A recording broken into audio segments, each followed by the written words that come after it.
You're listening to The Pivot Point, where we unpack the defining moments that shift careers and lives. I'm your host, Laura Dionisio, founder of Lead Intact, and my mission is to spotlight the raw, real stories behind career pivots, the fears, the hopes, the messy middles, and the bold decisions that follow. If you're feeling stuck or quietly wondering what's next, I hope these stories help you see yourself a little more clearly and inspire you to start moving toward your own dream life. Let's begin.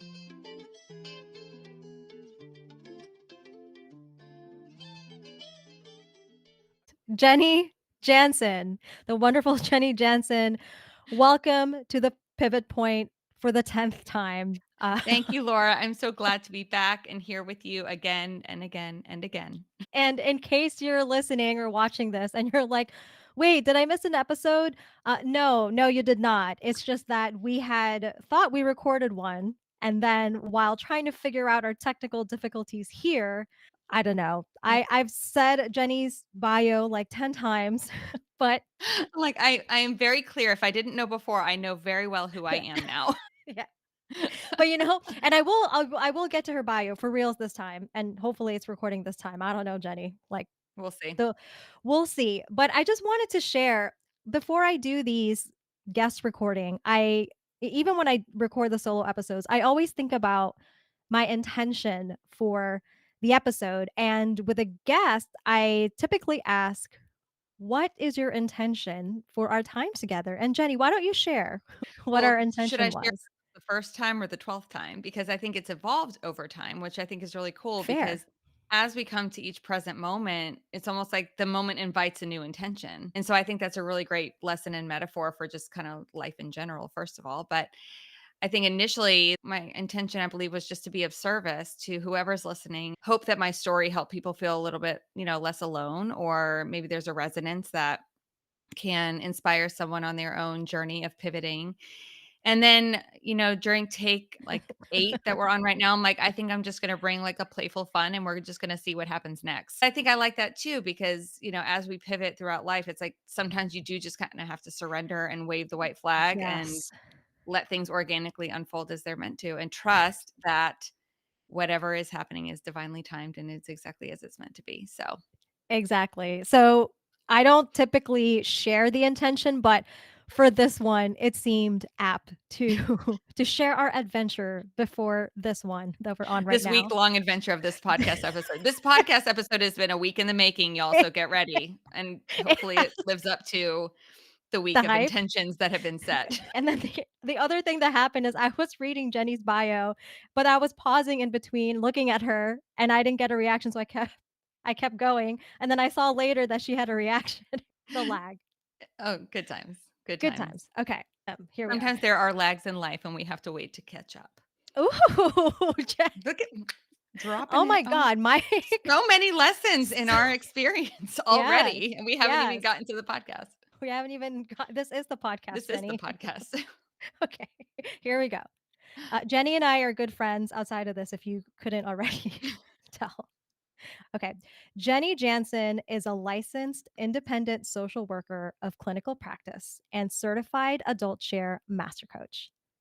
Jenny received her master's degree in social work from University of South Carolina and worked in community mental health, later obtaining her coaching and master coaching certification in the adult chair model, which is how Jenny and I met 4 or 5 years ago. Yeah, it's crazy. Crazy. Jenny has always had a passion for helping and relating to others in vulnerable and meaningful ways. Walking through her own journey of healing and self discovery, she considers herself a student of life and the love child of all she has learned and encountered, understanding each experience as a gift for her soul's unique purpose. She truly believes we were never meant to do life alone, inspiring her to demonstrate unconditional acceptance and emotional safety for all she meets. She uses a unique blend of tools and techniques, both from her mental health and coaching backgrounds, to help individuals gain self awareness and courage to release unhealthy patterns and guide them home to their soul's purpose. She empowers her clients to find their truth, connect with their inner knowing, and confidently step into a grounded and conscious life of radical authenticity and meaningful connection with themselves and others. Jenny is the owner of Conscious Living Therapy and Coaching Practice and sees individuals, couples, and families virtually on the local and international level. She currently lives in South Carolina with her dog, Abby. Welcome back, Thank you so Jenny. much. Thank you. I'm so excited to be here, and I know we've already had so many adventures in this podcast already, so I'm excited to see where the conversation takes us today. Yeah, this This time. time. You know what stood out to me this time, the 10th time reading your your bio, is really the line walking through her own journey of healing and self-discovery. So, talk to us about that. What do you mean by that? I think part of it is really just we learn by doing. I began my career in education actually before I became a therapist and life coach. My previous life, I was an elementary school teacher. And I remember very vividly taking one of my first foundational classes on educational, and it was more about like I can't even remember the name of the course right now, but it was about kinesthetic learning. And so using your hands to enhance the educational experience. And John Bowlby said, learn through doing. Throughout the course, we kept referring back to that quote, learn through doing, learn by doing, learn by doing. And I think that that's where we get the most foundational knowledge is through our lived experiences. And so fast forwarding, walking through my own journey of healing and self discovery is actually what paved the way for me to be able to help others pave their own path for healing and self discovery. But if I hadn't learned how to do that through doing it myself, it would Mhm. not have had the same impact on how I work with clients today. Yeah, I love that. And it's so interesting because you're here now with a thriving coaching and therapy practice, but you mentioned that you started off as a teacher. So walk us through that process. How did you go from teacher to therapist and then coach? And what was it like as you made those decisions? And how are you feeling? What were you thinking? What was Oh my happening in gosh. your life at that time? It was a street fight, a roller coaster. All of these resistant parts of me were, I was trying to quote unquote just stay the course and do what I thought I was quote unquote supposed to do. And so, growing up, I mean, I started babysitting at a young age. I always loved kids, always loved helping people. And so it always just kind of made sense for me to be a teacher. Like that's one thing I always kept coming back to. Like I would like Mhm. dabble in like, oh, maybe I want to be a nurse. Well, I don't like blood. So that's or maybe I want to do this. Oh, well, I don't like that aspect. And teaching always just kind of came it was almost like my touchstone. That was what I always fell back on. And so I let go of the money aspect. That was the biggest thing. It's like, I don't want to be a teacher because I don't make a lot of money. And so I was like, I kind of first level surrender. It's like, if I'm passionate and I love what I do, then that's where my heart's meant to be. And so I got my undergrad at Clemson for elementary education and started teaching fifth grade at age 22 and almost a baby myself and still kind of trying to find my own adult chair before I even know that an adult chair existed. So I navigated that journey of teaching for 4 years, and that in and of itself was its own roller coaster and street fight. There was a lot of things that I wanted to be able to do that were hindered because of policies and things. I thought I was gonna go Mhm. in and just like one big happy family, all of my students. Well, I worked in a very challenging population. And so my fifth day of teaching, I'm breaking up a fight in the hallway. And then 2 months in, I've got kids that are bringing drugs to school and I'm having to navigate it in fifth grade. And so there was a lot of things that I was not emotionally prepared to handle on one side. And then it's also the expectations of teachers, which I have such respect and profound just reverence for the career of teaching because it's such a selfless and underappreciated job. Mhm. And I feel honored to have done it for 4 years and to have lasted for 4 years. And I think that my pivot in that career was recognizing that I felt most alive in the classroom when my kids would come to me and say, Miss Jansen, can we sit together at lunch? Because I want to talk to you about something. Or can we take a walk at recess? And learning that like their parents are getting divorced or their brother went to jail last night or they had a death in the family or just tragedy and heartbreak. And these kids had nobody to turn to.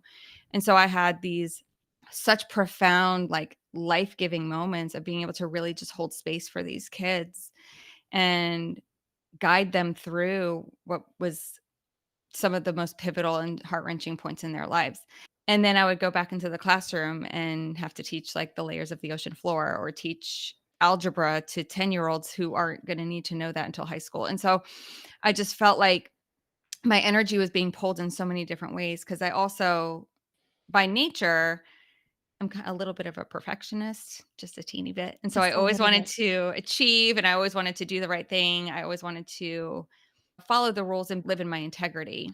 And I found it very challenging to navigate both parts of that, Mhm. the emotional, social wellness of my students while also managing their academics.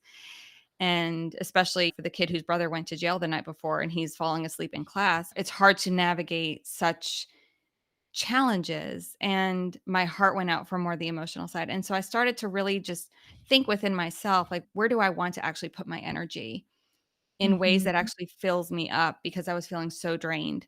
And the point for me was actually not during the school year, it was over the summer between it was after my 4th year of teaching, and I was in a professional development class. And I was working on the project and listening to the modules, and I have a very vivid memory of me sitting on my couch in my apartment, and I just burst into tears, and I was like, "I cannot do this." And it wasn't even about the kids, it wasn't about the grading papers that was never ending, it wasn't about parents, it wasn't even about, my administration, there was nothing like that. It was about the fact of where my energy was being poured, Mhm. and I'm like, "I could give 2 shits about this technology."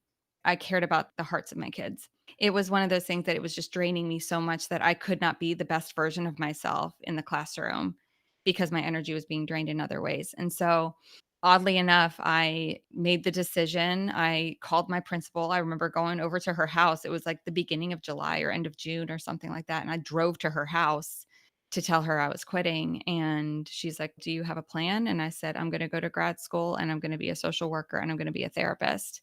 And made that decision because I knew that that's where my heart was. And I made the decision to quit. I knew I couldn't go back into the classroom, but I also learned very quickly that I couldn't just jump into grad school in 2 months. Like, there's obviously an application process and things like that. So I was like, "Okay, maybe I could start in January." Well, that wasn't an option. So, surrender number 1, I had to take a year off, and I did not know what I was gonna do, but I knew that in my heart, if I stepped back, I couldn't step back into a classroom.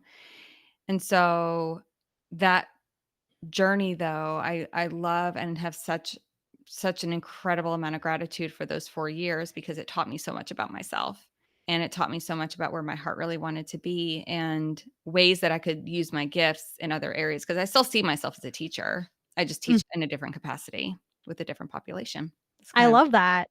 I love outline. what you said about, like, the first level surrenders letting go of the idea of money, and that led you to being a teacher, which uncovered actually your heart's desire, Mhm. because through that experience, you realized your energy just was not being fulfilled in the majority of that job. Mhm. And then you said you had to surrender the timing, because apparently you can't just quit in July and then be in grad school by August. August. Like, who Why? Like, who what do you mean? I mean, come on. Hello.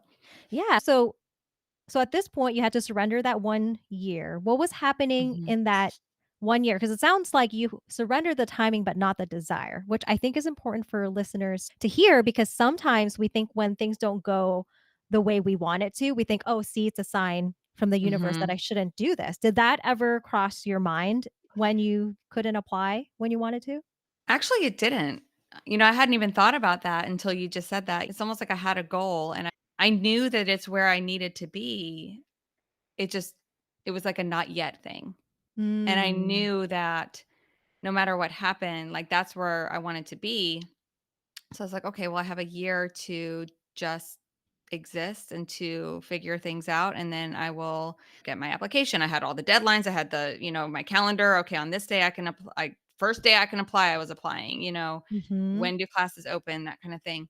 And when I quit teaching, I was like, okay, so I'm going to lose my insurance. I'm going to, like there's so many like logistical things that I had to figure out, like how am I going to earn a living and pay my bills? So I started working at Starbucks because they offered benefits for part-time employees, and then I waited tables at night. So I was up at Mhm. like 5 in the morning and then working until like 2 a.m. for a long time. And I don't know how. I did it, but You were in your 20s, that's I was how. in my 20s, and so therefore we have, like, unlimited amount of energy and, adrenaline and lots and lots and lots of coffee, obviously. But it's interesting what happened during that year is I saw that as, like, a career pivot, but it actually turned into a lot more of a profound personal pivot.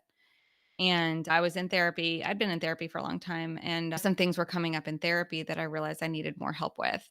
Some uncovered traumas and uncovered things that I had not even addressed before. And so I think it kind of shocked me a little bit to it's almost like now that I had the space, like I wasn't so busy with school and I wasn't so busy with teaching. It's almost like it opened up space for me to look more deeply within myself and realize, oh wow, I'm like running from all of these things through my perfectionism, through my, being busy all the time. Like I didn't have enough time to slow down and actually look at what was inside of me. And so the more I slowed down, the more I realized that so much deep emotion was coming up that I did not know how to deal with. And so I ended Mhm. up in pretty intense therapy for the better part of that year. And I was kind of like uncovering it. It was really mucky. And I was like, okay, well, whatever. I'm just going to go through it. I'm going to go through it. And realizing I needed even more help. So I ended Mm. up going into different programs that were more extensive, lengthwise and multiple hours a day, that kind of thing. And I remember, I don't want to say fighting, but with my therapist at the time. And I said, I'll do this thing, but I better be out by August because I'm starting grad school. Goes the timing again. Because of the timing, I said, "Look, I've already taken a year off, like, I'm not wasting any more Mhm. time." So I was like, "Fine, I'll do this, but I better be done by August because I've got Mhm. things to do." Well, I was done by August, but then I had to step down. Then I had another I wasn't done. And so I had to again surrender to the Mm. idea of timing and whose timeline was I actually on? Because I even tried to, do part-time program and part-time grad school. I was like, well, fine, I'll go to grad school and I'll just do like two classes here, but I'll be, I was living in a different state at the time. I mean, it was just I was trying to do too much and I was trying to do it quote unquote right. And when I recognized that I was actually creating more problems for myself, like I was slowing down my healing by trying to, it's again very similar. I didn't even realize this until just now, like splitting my energy, like I did when I was teaching. I was splitting my energy between the rules and then the emotional part of it. And so it's almost like I was half-assing both things and not feeling like I could really pour my heart into where it needed to go. Mm. And so I tried to do the part-time grad school thing. Wait, hold Well, on. You said something so important that I just wanna pause. This was yeah. so good. You said that you just now realized that I kissed my mic by accident. I got so excited. Okay. You said that you just now realized the parallel between when you were in your teaching job, there were things that were feeding your energy, like when your kids would say, "Hey, Miss Jenny, can I sit with you at recess?" But then there were other things like rules and regulations that didn't really give you as much. Like Mhm, it didn't feed into your energy. In fact, it took away. So mhm, that was an external thing. And this is the part that's so key. And I think the listeners, like some listeners out there, will relate to that. So you take away the external thing that's giving you the rules that you think is causing the restriction within you, right? Because you let mhm, go of that. Now you don't have that anymore because you're in intense treatment, but it turns out you had an internalized division mhm, where there are things that are feeding your energy, but then there's like the rules that's like preventing you from going full ass, as you mhm. said, Yes. In in episode your number 1, the pre-recorded episode. the pre-recorded episode we talked That never about was. that never was. No, No, this it is it really is. huge, I'm Jenny. even having, like, a really big aha moment right now as we're talking about it because it's almost like I've lived my life based on this rule system that was always externally imposed on me, and in that moment, I realized, like, I was the one that was internally creating that rule system. It's almost like I took on Yes. the voice of the external rules because it's what my nervous system I was used to it. Like, this is what I'm Or supposed to do, yeah, but or it we are blaming the external one because it's easy to see that, but it turns out because internally we have that, we're the ones who went to say yes to that external system. Does that make sense? It actually started with us. Mhm. Like, internally, we had that, and then we sought out something that was similar to our internal world. Because we And gravitate toward what feels familiar, even if it's yes. unhealthy. Wow. And so it's yeah, interesting, like, I subconsciously did that, Nobody else was telling me that I had to go to grad school except for me. So it's At almost that like I time. internalized that rule Mhm, system for myself. mhm, My symptoms got a lot worse and I was under a lot of stress. And so it's like I was half-assing both things. And then my counselor at the time, she looked at me and she said, and I still, live by this to this day, is whose timeline are you on? mm, Whose timeline are you on? And those words I will never forget because it shook me so much that's what made me realize that I was the one that was creating my own suffering. And so when I surrendered, number 8,012, it's like however many times I had to surrender during those 2 years, it was a point where I had to choose myself even though it was against everything my internal system was telling me to do. And so I think that any pivot that we have, whether it be personal or professional, it's it is about, like, who's telling you that this is what you, quote, unquote, "should do?" mhm, And at what point is it a pivot toward an external expectation or an external facade of how you think you should present yourself? Or is it based on that internal nudge? Kinda like when I made the internal nudge to quit teaching because it wasn't aligned with my heart. mhm, And then recognizing that when I actually could go full ass into my own healing, that it actually set me up for more success to be able to start grad school the mhm. following year, which interestingly, if I would have gone part-time grad school, I would have been done in 3 years. I took that year and focused on my healing, and then I did full-time grad school in 2 years. So I would have graduated at the exact same time. So Right. really, it was this mind game that I was playing with myself about what does it look like for me? How does it look for me to have taken 2 years off to focus on myself and, like, Mhm, work on healing and work on this and not be working and living at home. It was just all of these judgments that I had about myself and my journey during that time that were really just prolonging what I knew I needed to do. But it's like until I actually peeled back all of the judgments that were a lot of them were self-imposed and peeled back and just said basically threw a big middle finger to anything that was not in alignment with what I needed to do to stay alive, basically. Because I knew mm. that if I didn't take this journey of healing, I wouldn't be here. Like it was pretty severe to the point where I don't know if I would have survived it. And I knew that at that point, I had to choose myself because I knew I was like, I could always go back to that old lifestyle. I could always go back to saying perfectionism and achievement and numbing my emotions and stuffing everything down and not feeling my feelings. And because I knew that life well. That's Mhm. the thing. We get so used to the familiar of the unhealthy. And that was another thing a different counselor said to me. She's like, you can always go back. That life will be waiting for you. But why not give this a try instead and see if, and then make a choice, make a conscious choice. And fast forward through our adult chair training, recognizing that it's in our adult chair that we make a choice. The shoulds and the Mhm, have tos, in my opinion, are coming from that adolescent chair, that ego, mhm, the false self, the masks. Who do we have to be in order to be loved and accepted and belong? And that's where I was living my life from during that time. And so it's not until I got the whole lay of the land and I collected my data, got all the facts and truth about myself, about my journey, about what was available to me as far as resources and support. And then before I even know that the adult chair existed, I had to find my healthy adult and say, this is what I'm going to choose to do. mhm. So letting go of all the shoulds and the have tos based on external programs and societal expectations and timelines and just say, you know what, like I'm on my own path and I'm gonna see where it goes. I love that. And for those listeners who are not familiar with the adult chair model, could you give a brief description of what that is? Absolutely. So the adult chair model is developed by Michelle Chalfant, our incredible mentor, where she takes our lifespan and divides it up into three distinct phases or chairs. And so we have our inner child chair, which is 0 to 6. And that's the seat of pure emotion, our core needs, our vulnerability, our spontaneity, our curiosity. And it is where we are most free to be authentically ourselves.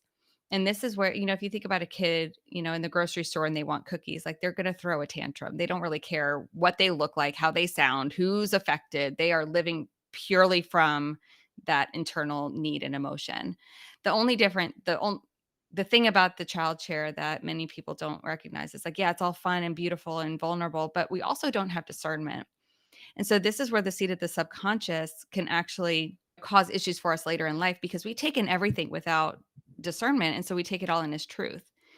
And so any message that we get, we're constantly looking around ourselves. Like if you think about a newborn baby, what do? They're wide eyed. They put everything in their mouth. They're like exploring everything and want to know everything about everything. And so what we do is we take that in as truth. And then it almost creates this blueprint for who we need to be in the world in order to be loved and accepted. And so here enters the adolescent chair, which is about 7 to 24, pre adolescence, adolescence, and post adolescence. And this is the seat of the ego. This is just brain development. This is when we're kind of starting to notice that we're separate and see, okay, who do I need to be in order to belong? And so this is where we might adopt the mask of people pleasing or the achiever or the class clown, even. Maybe that's how I get my attention. Or we might avoid or suppress our emotions because they're not acceptable to our caregivers. And so, why would I do that if it's going to threaten my attachment? And this is also where the seed of addiction can be born as well, usually in later adolescence, sometimes mid, because we're trying to suppress those feelings of the inner child because they're not acceptable. And so, a lot of times what happens in this chair, we live in story and assumption. We live in the past and the future. We're not able to stay present with what is. And so we're constantly looking to see where do I fit, where do I belong, and how do I get my needs met. And so we'll do that at all costs. And so unfortunately, this is where a lot of people live their lives because we're constantly seeking that external validation and we're constantly seeking safety, not realizing that true safety actually lies within ourselves, which is at the age of 25 our prefrontal cortex is fully online. And if we had models that showed us how to feel our feelings, and this was part of our natural brain development, then at that point we slide into our adult chair pretty seamlessly. Of course, we're going to still have our speed bumps or upsets, but we have awareness of how to ground ourselves and how to stay present and feel our feelings. We can set boundaries effectively. We live in fact and truth over story and assumption. And we can be responsive rather than be reactive. We have the ability to pause when we're in our adult. And so that is the goal really is to live more so in our adult chair or at least to be able to witness our adolescent and child parts to determine the needs later. And so that's a lot of times what we end up missing in adulthood are those tools to get into our healthy adult. And so unconsciously we live in our adolescent until we kind of hit these make or break points and we're like, "Oh, well, like I need a healthy adult. Like how do I find that?" And then you go on this soul search and you learn the tools that we were never taught in childhood. And to no fault of our parents because they probably didn't learn them either, you know? And so it's this Mhm. generational thing that we have to not have to because that's adolescent. We choose to embark on this journey of healing and discovery. I love that. I think Thank you. Michelle, our mentor, would be very proud. Oh, So, thank you. in the context of, because we're talking about personal and career pivots, how does adult chair framework help us navigate that? Because I'm thinking of the listener who's like, everything that Jenny's saying resonates in terms of, I'm finally following my heart. I'm wanting to shift or pivot a career, but things aren't going my way. Mm, Like the timing's not working out. It just seems like there's roadblocks everywhere. And we mhm. tend to get tighter with that. So, how would the adult chair model help a listener who is at that point in their transition? Or even like, how would it have helped you if you knew this language at the time? The adult chair helps us to get present. When we're in our adult, we are present and we live in fact and truth. And we live with conscious awareness of what our soul is here to do. And so I think if I was looking back at myself toward the end of that 2-year quarter life crisis, quote unquote, if you will, I kind of reached a point where I knew I was kind of reaching the end of that severe part. And when I was making the decision to either go back to teaching or go to grad school, because at that point I did have a choice, I had a pivot to make. I think it took me learning to lean on others who were in more of their adult chair than I was because I Mm, didn't quite have the tools yet or I wasn't solid enough in them. I was learning tools of like coping and emotion regulation and things like that. But until I kind of got my feet fully planted on the ground, which I still don't know if they're always fully planted, but planted enough to make that next step. I think a lot of it was surrendering to the need to have it all figured out for myself. And that's so if I so didn't good. have a healthy adult luckily now, especially, I have the wherewithal enough to say, "Laura, I need an adult." I mean, how many times have I done that to you? I'm like, "Laura, I need an adult." Likewise. Recognizing enough that you don't have the tools that you need is actually more of your adult than in your adolescent, Mhm. because you're witnessing the fact that you don't have it figured out. And so the actual ask for help, and I think that this is something that listeners could really benefit from, is like asking for help is actually a conscious choice from your adult chair. It is not a sign of weakness. It is not a sign of deficiency. And I think we judge ourselves for needing help. But I just want to offer a different perspective that the act of asking for help is actually a very healthy adult Mhm. thing to do. Because what's the opposite of asking for help is trying to do it all yourself and then crumbling underneath. And I think if I hadn't have learned to trust, because I mean, I'm telling you, those 2 years was a street fight. I flipped off so many people, I cussed out so many people. I share that with people and they're like, "You?"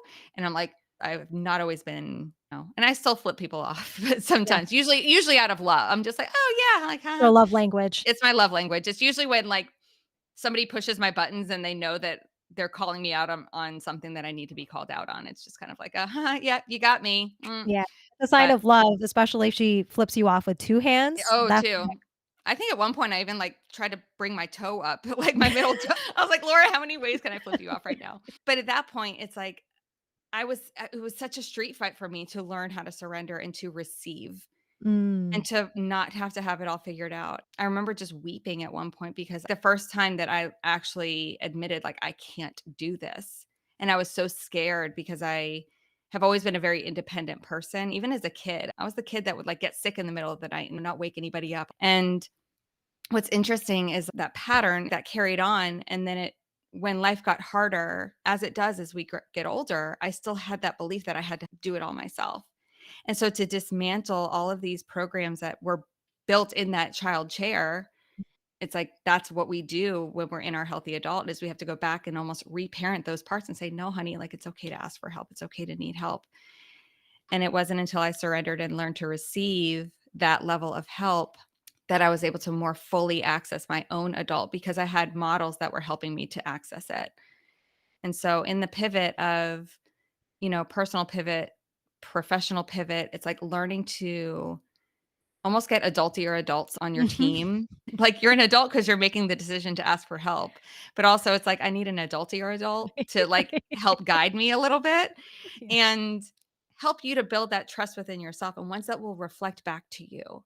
Shout out to my therapist all the time, because 'cause I'll ask her, she's like, "Jenny, I trust you." She's like, "I trust you more than you trust you." She's like, "You can trust yourself." And I still ask for a lot of validation on certain topics, but it's a lot less than it used to be, because when I have people that I trust that share their trust in me, it's like that is okay, so maybe I might not believe this about myself, but I know she does. And I trust her. So maybe by, like, Mhm. some sort of weird translation, got lost in translation somewhere, that I can You borrow can that energy a little bit. Yeah, you can start to trust in you. What I'm hearing from what you're sharing is that with the adult chair model, and this is personally why I also love it so much, is that it gives us a chance to question what we think are truths. Like you just mentioned, you thought it was a truth that you had to handle everything yourself. Mhm. And it turns out it was just programming that you picked up, that you in the adolescent chair, that part of you picked up because of a feeling that you felt in your child chair. So I Mhm. think the language of being able to frame, okay, this thought that I'm having, for example, like what you said, that I need to be in grad school by the end of this year, right? It's like, is that actually true? Like, I think the adult chair model helps you question things that feel true physically, maybe, but then Mhm. it allows you to like create space and really ask yourself, like, is this true? Probably not. And if it's not true, what is actually true? And even if you get caught in the, well, of course it's true. Of course it's true. Because that's the adolescent wanting that certainty. Mhm. And so a question that I often offer to myself and offer to clients is like, okay, well, if that's true, what else could be true? Mm. What Oh, else yeah, could play with it. Yeah, Right. what else could be true? And always replacing the word should with could. Mhm. It's like when I'm shitting on myself, then I know I'm in my adolescent chair. I say should is worse word than the F word, like, in my book. Like, I will a client says should, they can drop F bombs all day long, but if they say should, I'm like, call them out on it, you know? Because what does shoulding do? It keeps us bound, it keeps us stuck, it Mhm. keeps us small.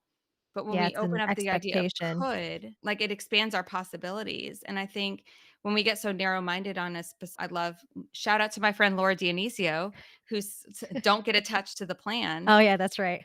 I know, I was so attached to the plan. I mean, that was I'm like poster child for that phrase because I was so attached to my plan, and it's not until I released that attachment because I thought I was gonna die. I mean, my safety, my belonging, everything was revolving around my achievement, my status, who I thought I was supposed to be or thought I should be, quote unquote, Mhm. that I was blinding myself to who I could be. Ooh, that's so good, and that's why shoulding all over yourself is not great because you are blinding yourself to who you could be.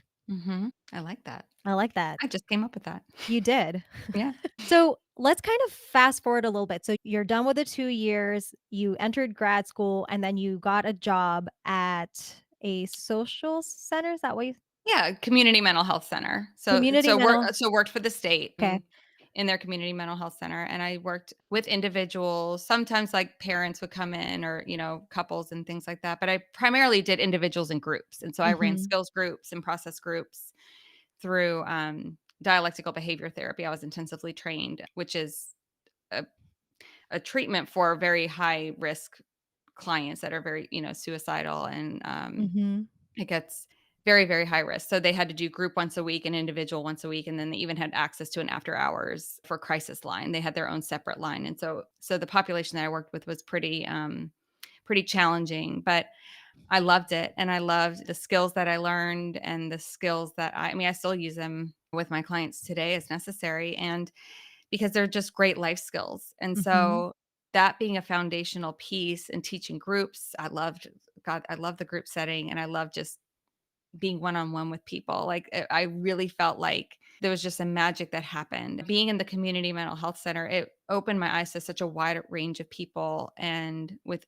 all walks of life. I mean, I had all ages, all backgrounds, various diagnoses that some of I don't know, like, know what I'm doing. I'm like fresh out of grad school, but it was a great learning opportunity and a great way for me to really build my confidence. mhm, So I worked in the DBT program for about 2.5 years, and then I switched over to the young adult program, which is 18 to 30. And so I was able to not necessarily be under the structured umbrella of a DBT program, but it was really cool because it was kind of a stepping stone where I got to take what I learned in the structured program and almost create my own structure mm, in this young adult program. So I started forming my own groups and I started forming my own way of working with clients, and I had a little bit more flexibility outside of the structured program to really build confidence and expand into finding my groove with who I wanted to be as a therapist. And so while I was working at young adults, I discovered the Adult Share podcast because all this time I'm still in therapy. I'm still doing my own healing stuff. mhm, Never stop. Like I said, I'm like a student of life. And I think so I learned about the Adult Share podcast and it happened to be, it was November because Michelle was offering a free month in her membership. mhm, And I was like, oh, cool. Like I'll do anything for a month for free. Like whatever, I'll jump on it. And then so I did the free month in the membership and it was the 30-day journaling challenge month. And so it was like there was a lot of big things that were happening. And I was just like drinking it up. I was like, I could not get enough of it. mhm. And I started using what I was learning with my therapy clients and seeing such intense, drastic changes when I was applying the things that I was learning through this podcast and through the membership. And so, the end of the free month, I was like, okay, well, whatever, I'll do it through the end of the year and then I'll whatever. And here we are 5 years later. Obviously, I never stopped learning from Michelle. It's like when I think I'm like, yeah, I'll try it. And then it's like, no, like this is the secret sauce. Then it wasn't long after that she started her coaching certification. And Actually, can we so pause real quick absolutely. because I think this is important to highlight. The adult chair has become such a bigger part of your life than you could have imagined when you first signed up for that free thing, Mm-mm. right? Nope. You were just kinda Mm-mm. like casually, "I'll just whatever, just do the free Yeah. month." And the reason I wanted to pause here is to say, I think movies and, like, books and, like, fictional stuff, and even sometimes when we reflect back, we tend to think that the pivot that started it all was, like, this big thing, and the reason I wanted to pause here is to point out that Sometimes it can be the big thing, but sometimes, actually often, it's like a small nudge, like a small voice that tells you something that probably doesn't make sense at the moment as far as for example, when Jenny got the feeling of, "Let's just try this for a month," I'm sure she wasn't thinking, "Because it's gonna change the course of my entire career." No, and it's funny because I actually learned about my shell because I learned about being a highly sensitive person, like being an HSP, and so I kinda went down that rabbit trail for a little bit, and I was in this Facebook group for HSPs, and somebody had Mhm, recommended Michelle's podcast on codependency or something like I don't know, and so I was like, "Oh, cool, another podcast to listen to," and then so it just, "Oh, I'm offering a free month in the membership," so it's like you never know, it's almost like the string, and it keeps unraveling and it keeps unraveling, and then before you know it, you're knitting a sweater and you didn't realize it. But at the same time, it's like but like the nudges just kept coming and just kept coming and the opportunities just kept presenting themselves and it got to the point where I could not say no. And mm, I fought it. I mean, how many times did I talk to Michelle before joining the coaching program? And she's like, Jenny, like, you're already doing this. And so it's like, again, taking that leap of faith, like I did when I started treatment. It's like I had to take that big leap of faith and just say, this is what I'm going to do. And I don't know how it's going to turn out. Or when I quit teaching, I don't know what I'm going to do, but I know I can't stay here. And mhm. so sometimes it is about stepping out on blind faith and just trusting that, Michelle calls it the illuminated path, like the lights are gonna come as they're meant to, but we don't have to know all of that. And probably All we we won't, actually. No, Here is what I've learned, through my own reflection and in talking to other people about this, is that you won't really see how it makes sense until you're on the other side, and if in the moment you're at, you can see the entire path, you're probably playing small. and you're probably on the wrong path because it means somebody else has already paved it. Yeah. And Ooh. interestingly, as you're saying that, not knowing how things are going to end up, it's like if I had a thought 12 years ago that my life was gonna end up here, I would have laughed in your face. Yeah, Even 5 years ago same. when I was at mental health, I was gonna get the coaching certification and just kinda say like, "Okay, yeah, I'll just keep using this with my clients." And then all of a sudden part of the program is a business model, and I'm just like, "Oh, I guess I'm doing this." Like, "Okay, hello, next stone on the illuminated path." Not what I was expecting. But also, when I look back at that 12 years ago or 11 years, it's like I see it as this I did not know which way was up for those 2 years Mhm. pretty much. I was moving around, I had a million therapists because I moving back home, trying to figure out life.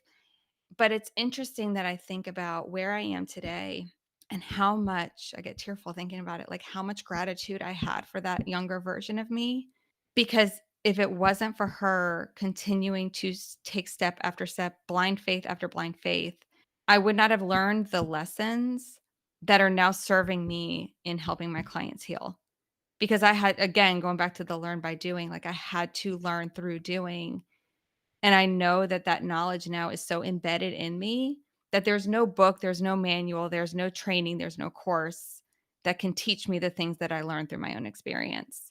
Mhm. I used to shame the shit out of myself. I used to hide it. And that's why here I am like I don't know who's going to be listening to this, but I don't care because I'm so proud of that person that I used to be, the one who was a minute away from being 6 feet under. It's like I'm so grateful for her. And it's like I look back and just think of who I could have been and who I chose to be. And those choices are coming from that adult chair, the choice to keep going in service and in favor of the highest and healthiest version of myself, just to see what could happen. Like that counselor that said, you could always go back to your old life. Like you have that choice. And I think we all kind of hit those points and pivot in personal life and professional life where you can go left or go right and or go forward or slip back. I mean, we still slip back at times into old patterns, and I think it's about the perseverance to say, okay, but this time I slipped, I didn't slip for as long, Mhm. or this time I lost my footing, or my adolescent took the driver's seat. Oh, okay, sweet love, like it's okay, I'm here now. And so how do we get our adult back online so that we can still continue to live as the healthiest version of ourselves in line with our soul's purpose? I love that. And you know what I'm thinking about, Jenny, is I'm thinking about the listener who, as you said, who was shooting all over themselves and judging their younger self. Like, I should have started sooner.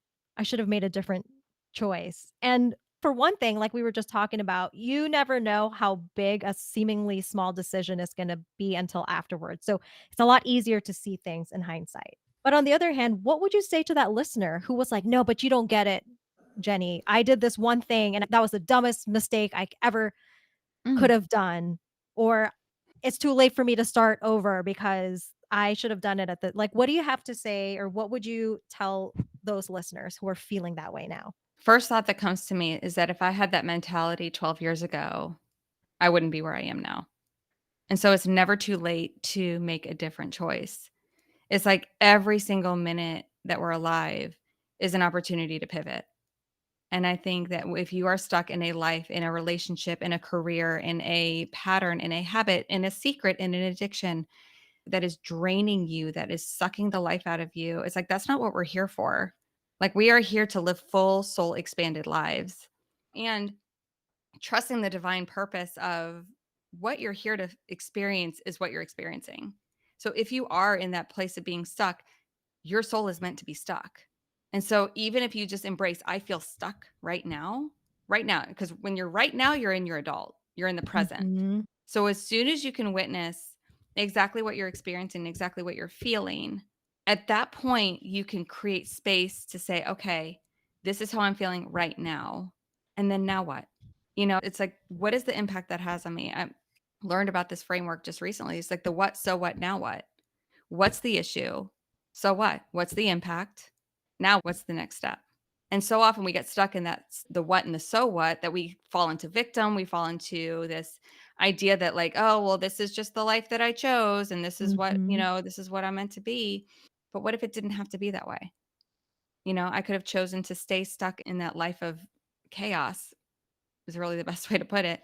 Or I can make a different choice. And then I could have chosen to go back to that life of chaos if I wanted to, but at least I mhm, had more data. So I think that to that listener who's struggling, like, oh, it's too late. It's what's the harm in trying and knowing like your life now is a default. You know it well. I could have gone back to teaching after my 2 years. I could like, okay, well, I know that. I have, like I know that. I know how to do it, but it's also contributed to some really unhealthy and unhappy feelings. And mhm. so at what point do you choose yourself and choose a different path and take that risk? And maybe it's a great risk, maybe it's not, but you learn and seeing everything as a learning experience. Because if I hadn't have taught, I would not have uncovered the passion that I had for helping people in meaningful ways, like the one-on-one. So I loved being a teacher and I loved helping my kids, but what lit me up was the one-on-one connection. So I was like, okay, cool. Like I know I can teach and I know that I can help people, but my how changed. Mhm. How I'm helping people changed. And so it didn't mean that I radically shifted my entire life. I just shifted how I was living it and what I was choosing to use my gifts, how I was choosing to share my gifts with the world it just pivoted. Yeah. I like that, and something that you said really struck me. For those listeners who tend to be, like, more analytical, like I am very Mhm. analytical, something that Jenny said, and I think this is something I've said in my own journey, is I'm just collecting data. So it's a way of putting your current situation at a neutral space. So, like, I can say, "Hey, this data point of where my life is right now, it's a shitty data point, sure, but it's just data. Now, how might I collect more data?" And for Mhm. me, at least, that reframe puts enough space between me and the feelings of fear, of Mhm. uncertainty, fear that then I'm like, "Oh, I can collect more data." Yeah. So, for a listener, like, hopefully that's helpful. Yeah. And that's like the more data points you have, the more information, which is what we do in the Yes. adult chair. We get our facts and truth. Yes. And so it really is just collecting more facts and saying, okay, does this resonate with my truth? And learning how to feel. We're used to thinking our way through. And I think that's where I was when I was grad school, this and half-assing this and Mhm. half-assing this. It was more about like, what am I actually feeling? And it's like, I felt like I was crumbling. And so it's like, okay, there's a data point, Yeah, 'cause I This, promise yeah, you think you're thinking, but you're actually feeling things and you're not acknowledging it. exactly. I'm So thinking about my feelings, but I'm not actually feeling my feelings. yes, but the feelings are still there. Yes. Or what I should be feeling. There I go, my cuss word again. It's like Mhm. what should I be feeling or instead of what am I actually feeling? Mhm. Like present moment, Mhm. right here, right now. What is my body trying to tell me? Yes. And sometimes, like, learning how to really tune into those subtle somatic experiences, like, is my heart open or does it close? Do I feel like Mhm. mine is always like I feel a fire in my chest when I'm like danger, danger kind of thing. And so it's like when my heart feels like a firework, it's like, okay, there's my body trying to get my attention. And all that does is give us information, because then I can look back at that and say, okay, well, excitement can also feel like a firework, but also fear feels like a firework. So that's where Mhm. sometimes we get our brain online and we get curious about, this is what it feels like. Okay, but what else could it be? And kind of Mhm. bring in some of those additional exploration tools to really get to the root of what we're experiencing and what could happen next. What could happen next? Okay, so now let's walk through, like, the rest of the pivot, right? So you did the adult chair certification. Your Mhm. plan was you were gonna dust your hands off and just continue on, but then there was the business aspect, and we graduated April of 2021, and then Mhm. walk us through that period till the next point in your career. I was still working at Columbia at the mental health center during my certification, and seeing clients like at night and on the weekends, and finishing up my practicum hours. And it just got to the point where I had a business, I had a website. It made, suddenly I have a scheduling software. Suddenly I have a payment. I'm just like, this is like an actual thing that I'm doing. Like, I Mhm. never saw myself as a business owner. I was always one that was like, I'm just gonna, like, maybe I'll join a group practice. Like, I never wanted to be the one in charge because I was terrified. And even though, ironically enough, I was so independent, wanted to do it all myself. But I think when it comes to my perfectionism, I was so afraid of getting it wrong Mhm. that I would rather just almost follow suit and follow the rules, basically. And so when the certification was like, "Oh, you're gonna walk away with the business," I was like, "Oh, okay." So pivot number 12,000 in 5 years. And so I ended up, so we graduated end of April of 2021, and I gave 6 weeks notice, and I was out by the beginning of June, and I started working virtually. And I think I had like 5 clients my first week, or like, it was just like, it was scary as all get out. And I'm so used to being so busy, busy, busy all the time that I really struggled. And I was like afraid of going back to that almost quarter life crisis period when I had so much extra time. But now I had new tools to learn, how am I going to actually live in my adult in the space, instead of feeling like I had to run away from myself. And so I just kind of continued to do the next right thing, or I don't like to use the word right, but the next, you know, what Aligned organically thing. aligned thing, thank you.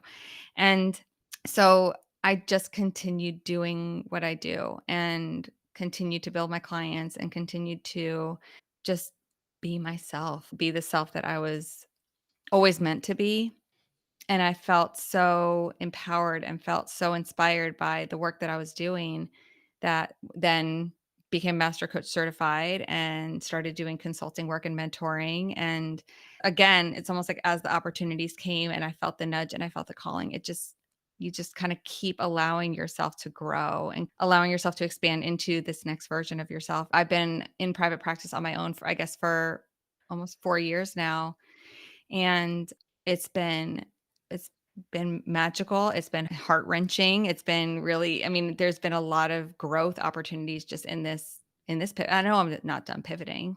I'm also really grateful for, I mean, I went through a lot of pivots in a very short amount of time. So and now I'm in a place of like, I'm just gonna, let me just like be here now, and I'm not gonna try to force, I'm not gonna try to push, and I'm just allowing the energy to just be where it is and just love it and love my clients. I love my work. I love, learning. I'm still a student of life. I still take trainings and I'm always learning new things to help enhance my clients' experience and to help myself grow so that I can still Mhm. be the best version of myself and show up for my clients in the best way possible.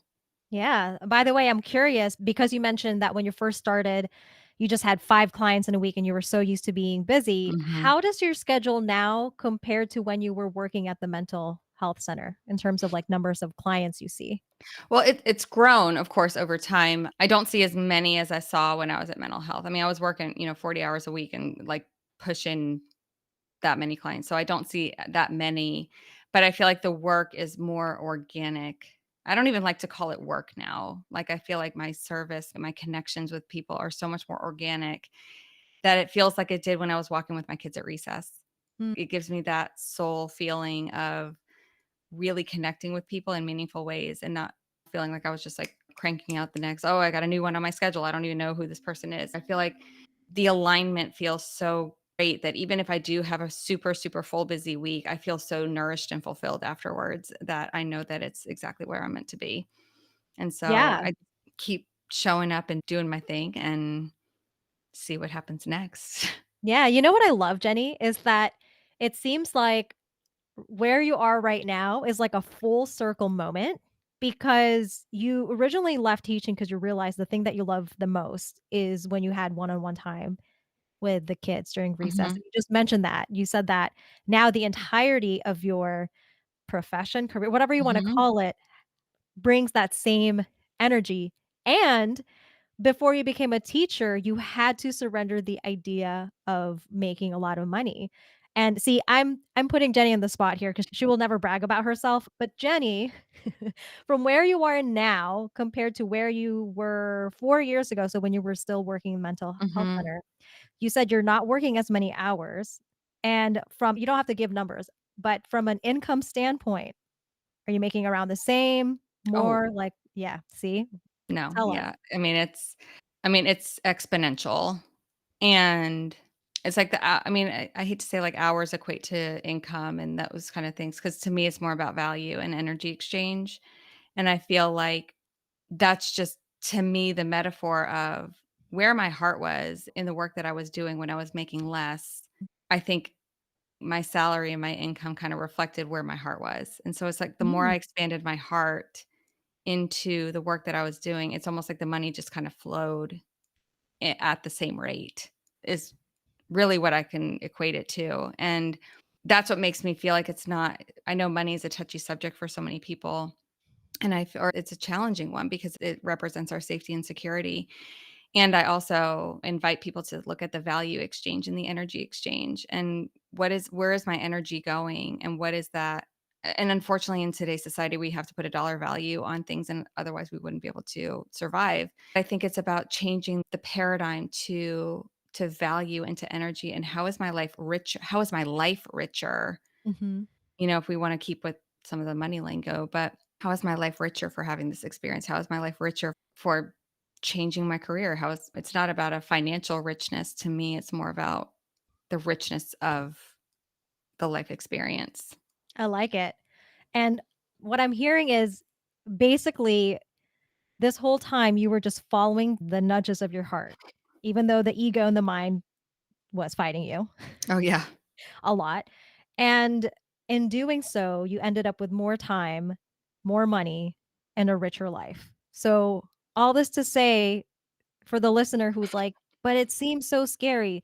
Yes. It is. Yes. Not going to A sugarcoat. lot of tears, a lot of fighting, a lot of doubt, a lot of questioning, a lot of, like, what the F am I doing? I mean, there's going to be a lot of just surrender to that.